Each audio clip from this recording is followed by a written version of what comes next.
Yeah.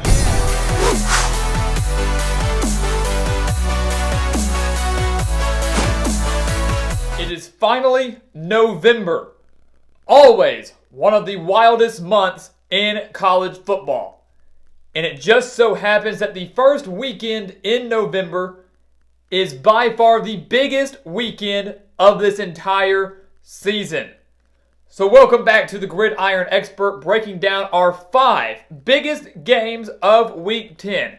Every single game up on this board having major conference title implications or college football playoff implications. We've got a thriller down on the Smurf turf on Friday night. An interesting Big Ten East matchup. We had the SEC East Championship game Saturday afternoon. A big-time Big 12 showdown in Manhattan.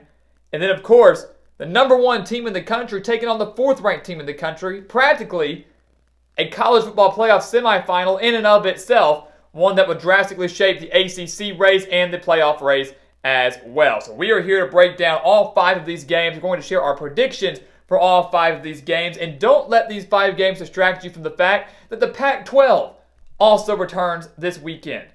We don't have a single Pac-12 game up here. There aren't as many marquee matchups within the conference compared to these 5.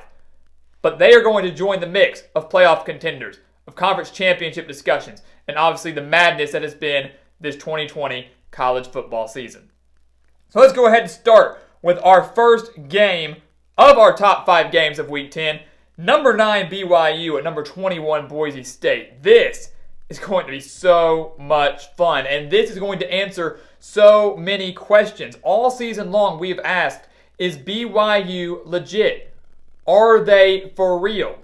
They just finally cracked the top 10, and now they're going to face their biggest test of the season when they travel to Boise to take on the 21st ranked Broncos. These two teams have met every season since 2012. Boise State owns the series in that span, winning 5 of those 8 games, 5-3 against BYU during that span. But it should be mentioned that in the past 10 meetings, half of them, 5 of those, have been decided by 1 possession. That includes BYU's upset last year, taking down Boise State 28-25. And that includes Boise State's 5-point victory in 2018, defeating the Cougars 21-16.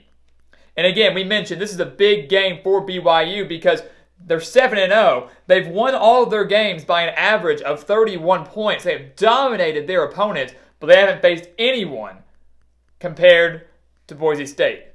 They've met no one that has the talent and the speed and the strength that Boise State will have and that they will be facing on Friday night. The Cougars are averaging 44.4 points per game. They're led by Zach Wilson, one of the most underrated quarterbacks in the country.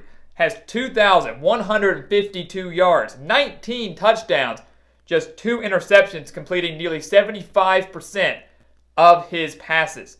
Some have him pegged as a Heisman contender, and he certainly is looking the part. The Cougars are averaging 527.7 yards per game. That includes 190 on the ground, and their defense, don't sleep on that either. 13.4 points per game they're allowing. And they're allowing under 300 yards per game, just 281.3 total yards per game. This Cougars team is complete. They're complete offensively and defensively. They're so sound across the board. They're now going up against a Boise State squad that's only played 2 games. Remember, the Mountain West just starting their season a few weeks ago. But the Broncos are 2-0 and have dominated their 2 opponents in Utah State and Air Force. The biggest question coming into this one is, who will Boise State's quarterback be? Hank Bachmeier didn't even travel with the team when Boise State took down Air Force last weekend. We don't know why he didn't travel with the team. So is he going to be back, or will Jack Sears, the USC transfer, the guy who just threw for 280 yards and 3 touchdowns against Air Force, will he be the guy leading the charge in Boise State's biggest game of the season? He's a dang good quarterback too, so don't sleep on Sears. You know, Boise State, you look at them, their offense, we know what they have. To me, the defensive numbers is what's so key in this one. Their defensive numbers scare me a little bit. They're allowing 263 rushing yards per game.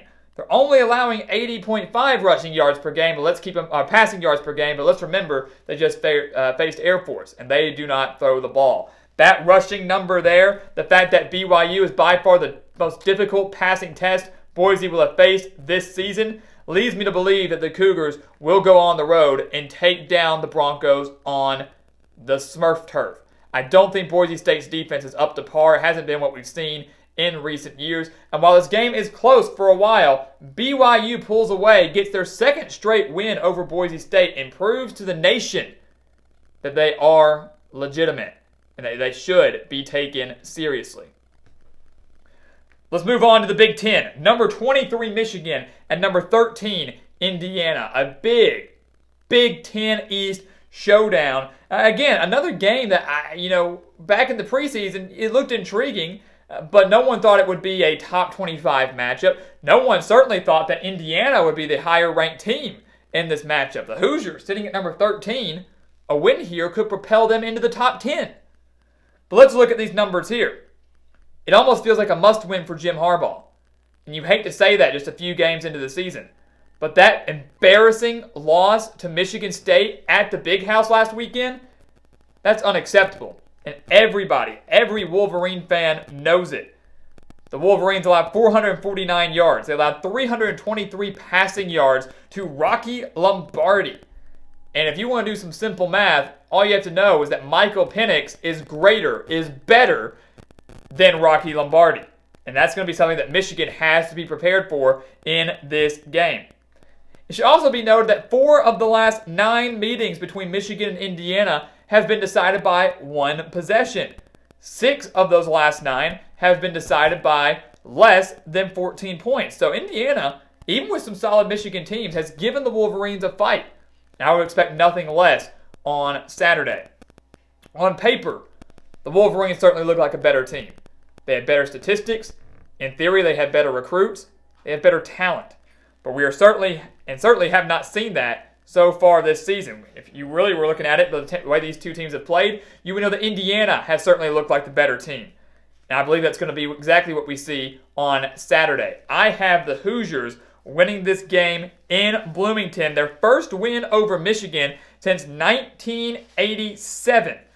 The reason for this is that Indiana's defense, to me, is legit. They played relatively well against Penn State, got the win. They played even better against Rutgers, especially along that defensive line. Indiana has also forced 6 turnovers this season. They are a turnover machine. Had 3 against Penn State, had 3 against Rutgers. It's a very underrated unit, and Michael Penix, certainly a very underrated quarterback. His dual threat ability is what's going to keep Indiana in this one. We said earlier in the year we didn't know if Indiana was ready to finally get over the hump and contend with the Big Ten elite. They've already done that. They're going to do it again, and maybe now they're actually going to be considered a Big Ten elite going into Week 11. The Hoosiers get a win over Michigan. We're sticking with our preseason prediction in this one. We predicted the Hoosiers to do it months ago. We're sticking with it now, even more so. And Indiana remains undefeated, and maybe they're the biggest threat to Ohio State in the Big Ten East. After that, we have the SEC East championship game. This game has been talked about for months, and I'm talking like February, March. This has been the talk. Florida, Georgia. Would this be the year that Florida overtakes Georgia and wins the East? Dethrones the Dogs as champions of the East. Could Florida do it? And everybody knows the winner of this game is almost a lot to win the SEC East division because no one else in that division is going to contend them for it. When we look at this game, though, it's the storyline of this. Florida's offense versus Georgia's defense. Florida has a spectacular offense, one of the best in the country. Georgia's got a fantastic defense, one of the best in the country. And the funny thing is, neither of them have a very complete team. Georgia's defense is great, their offense is sputtering. Florida's offense is great, their defense is horrendous. So what's going to give here? What unit is going to give, and is it going to be the Gators or the Dogs? They'll walk out of Jacksonville, the world's largest outdoor cocktail party, with a victory. Breaking down the numbers, Florida is averaging 42 points per game. They're averaging 476.5 yards per game. When you look at Georgia's defense, they're allowing 16.2 points per game and just 300.6 total yards per game. That breaks it down to 80 rushing yards per game as well. One of the best rushing defenses in the entire country. The one thing I do want to look at this, though, is the fact that Florida's offense is very similar to Alabama's offense. They're explosive, they're pass-heavy, and they're very, very tough to stop. We saw what happened in Georgia and Alabama just a few weeks ago. Georgia's elite defense got torched by the Crimson Tide. They were torched by Alabama in Tuscaloosa. Florida's offense is so similar to Alabama's in the sense that if Georgia's defense hasn't taken steps forward since that game, the Gators will exploit those weaknesses. And I'm not saying they would blow out the Bulldogs, but I'm saying that they would escape with a win. Another key for Georgia here, they've got to stop being so stubborn. At least Kirby Smart does. Stetson Bennett does not appear to be the answer. He does not appear to be the answer. He's thrown 5 interceptions in his past 2 games. Georgia's offense so lackluster, only putting up 14 points against Kentucky just last week. And you look at this and think, if they can't get anything going offensively, that defense is going to get worn down to the point where Florida will be able to capitalize off those opportunities, and they will walk away with a win here. The one thing that I like more so for Georgia than I like for Florida is their running game. Zamir White. Zamir White, he eclipsed 100 yards rushing for the first time last weekend against Kentucky. He's facing a Florida defense that's giving up 133 rushing yards per game. And let's keep in mind also, while Jake Fromm wasn't the best quarterback in the world, he picked apart this Florida defense last year.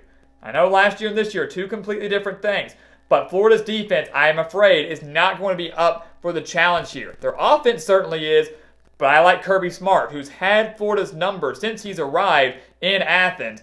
He's had their number. I think Georgia's defense steps up, rises to the occasion, and they get their 4th straight victory over the Gators. This is one of those games, guys, where I can't pick Florida until I see them get the win. I don't think that's going to come this year. Over now to the Big 12. We're really hitting everything here. ACC, Big 12, SEC, Big 10, and then, of course, an independent versus a Mountain West team. But I want to go over the Big 12 now. Number 14, Oklahoma State at Kansas State. Obviously, this game would be a lot more exciting and maybe higher on people's radars if neither of these teams, or I would say both of these teams, had not lost on Saturday. Oklahoma State, they fell to Texas. Kansas State got obliterated by West Virginia. They both win. We're looking at a top 15 showdown in Manhattan. Now we have the 14th ranked team versus an unranked team. But it's still some must-see football because each of these teams only has 1 conference loss, meaning that the winner of this game still remains towards the top of the Big 12 conference standings. Their hopes for a Big 12 title berth are still alive, while the loser practically eliminates themselves from that conversation. So Oklahoma State and Kansas State here. The Wildcats, 37-10 loss against West Virginia last weekend, a game where their freshman quarterback and Will Howard threw 3 interceptions, a game where Kansas State's defense, usually a strength under Chris Kleiman, allowed 485 yards of offense to the Mountaineers. You're not going to win games when your defense is that bad. Oklahoma State, obviously, they're coming off a heartbreaking loss. They were the 6th ranked team in the country. They were playoff contenders. Heartbreaking home loss to Texas, 41-34 in overtime. Now, the Cowboys' playoff hopes aren't completely over. We've seen Big 12 teams like Oklahoma lose once in the regular season, win out, and slip in. But in a year like this, not looking very likely for the Cowboys. But to keep those hopes alive, they have to continue to win out.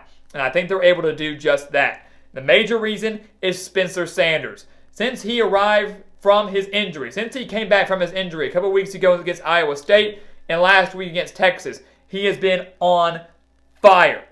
400 passing yards last week against the Longhorns. 400 passing yards, guys. He had, I think, over 300 total yards the week before against Iowa State. This Oklahoma State offense is averaging 442 yards per game. And again, we said it for months now, how great this offense can be when Oklahoma State's fully healthy. You've got Spencer Sanders. You've got Chuba Hubbard, a guy that torched Kansas State for 296 yards in last year's meeting.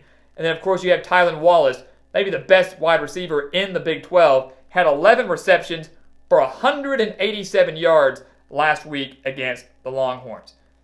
Oklahoma State's defense is still the best in the conference. You'll say they allowed 41 points to Texas.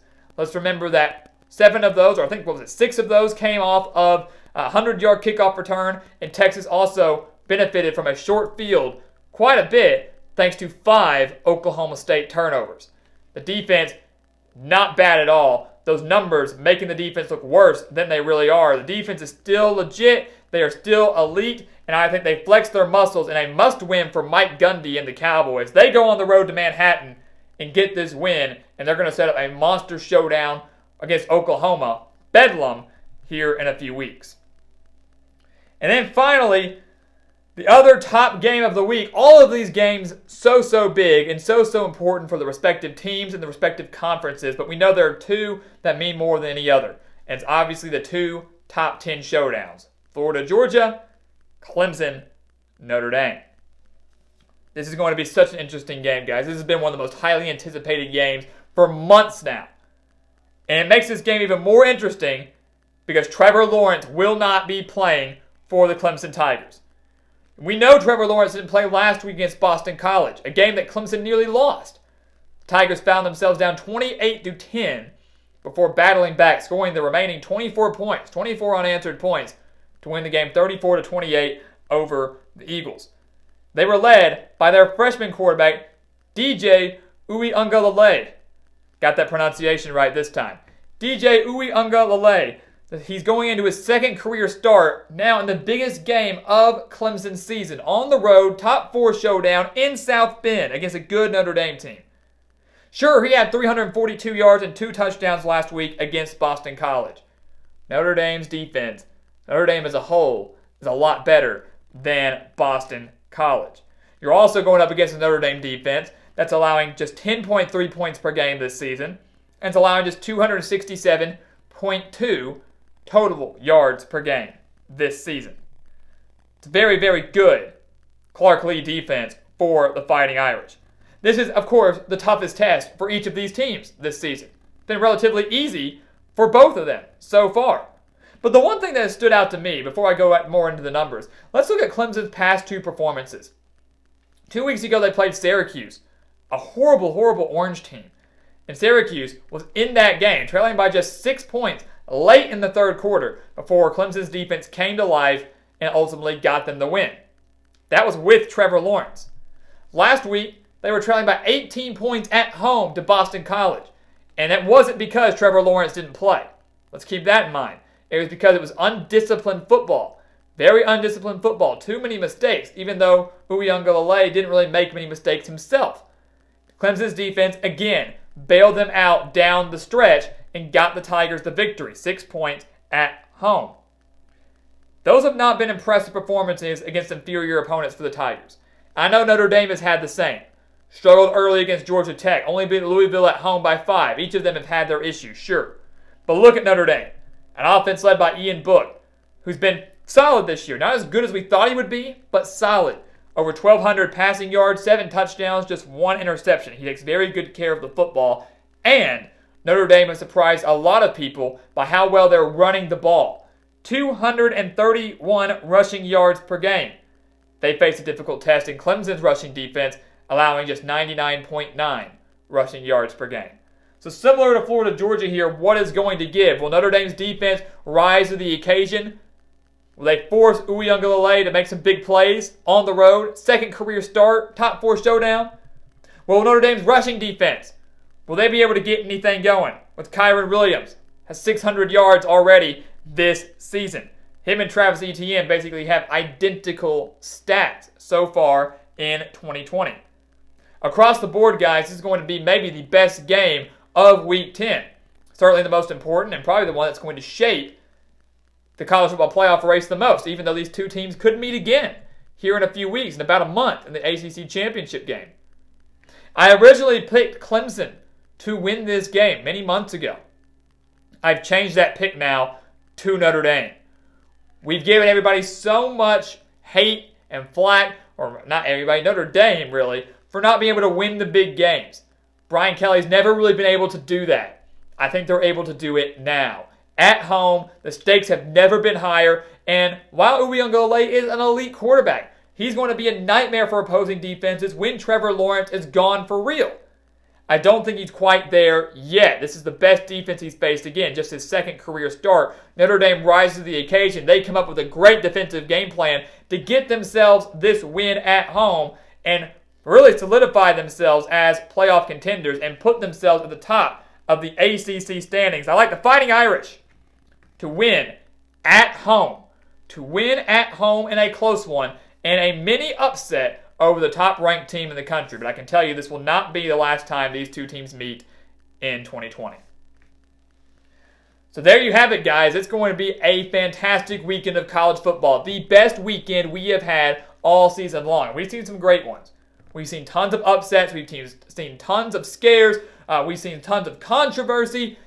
Combine all of that into Week 10. That's exactly what we're getting in a week where, again, the stakes have never been higher. 2 top 10 showdowns. 4 ranked versus ranked matchups. I mean, you can't ask for anything better, guys. And again, remember, the MAC, midweek MACtion, is back. The Pac-12 is back. Teams like Oregon and USC back in action, and we will be touching on them later in the week. Certainly once this Week 10 is complete. None of those games really just big enough and certainly worthy enough right now to put them on our big board. But certainly do not want to miss out on that type of football because they're going to join that playoff discussion, those New Year's Six Bowl discussions.